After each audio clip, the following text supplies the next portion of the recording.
சொல்லுங்கள் மக்களே, நீங்களே டெய்லி பார்த்தீங்க அப்படின்னா எத்தனையோ பேர் வந்து செத்துட்ருக்காங்க. அது எதனால் அப்படின்னா இந்த டாஸ்மார்க், இந்த கஞ்சா இதெல்லாம் இருக்குங்க. அப்படின்னு பார்த்தீங்கன்னா ஒரு நாளைக்கு 400 பேர் சாகுறாங்கன்னு வச்சுக்கோங்க. வருஷத்துக்கு எத்தனை பேர் சாகுறாங்க? ஓகே, இதெல்லாம் வந்து கண்ணு தெரியலைங்க. இதுவும் வந்து ஒரு குற்றம் தானே. குற்றம் வந்து கண்ணு முன்னாடியே நடக்குது. அதுக்கு வந்து நீங்கள் துணை நிற்கிறீங்க. ஏன் அதெல்லாம் வந்து ஃபஸ்ட்டு பான் பண்ண வேண்டியது தானே. பேண்டா பாண்டோ அதை ஒன்று அதெல்லாம் வந்து ஃபஸ்ட்டு நீங்கள் தடுக்க வேண்டியது தானே. ஓகேவா? அப்படின்னு பார்த்தா அவங்களும் ஒரு குற்றவாளி தான். ஓகே, டெய்லி இந்த குடியினால் எத்தனையோ பேர் வந்து செத்துட்ருக்காங்க.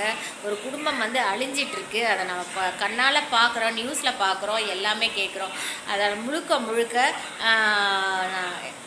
தப்புக்கள் வந்து நடந்துட்டு தான் இருக்குது. அதனால் ஒருத்தரே வந்து மீட்டிங் நடத்துகிறத மட்டும்தான் இவ்வளோ உயிர் வந்து போயிருக்கு அப்படின்னு சொல்கிறதெல்லாம் ரொம்ப அநாகரிகமான ஒரு விஷயங்க.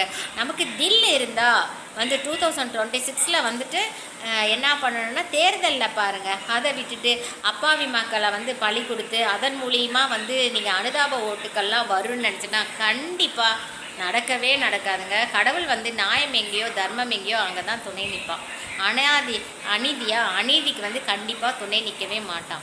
ஓகே, இதுவும் வந்து டிவி கேட்க ஒரு ப்ளஸ் பாயிண்ட் தான். ஓகேவா? Thank you my dear.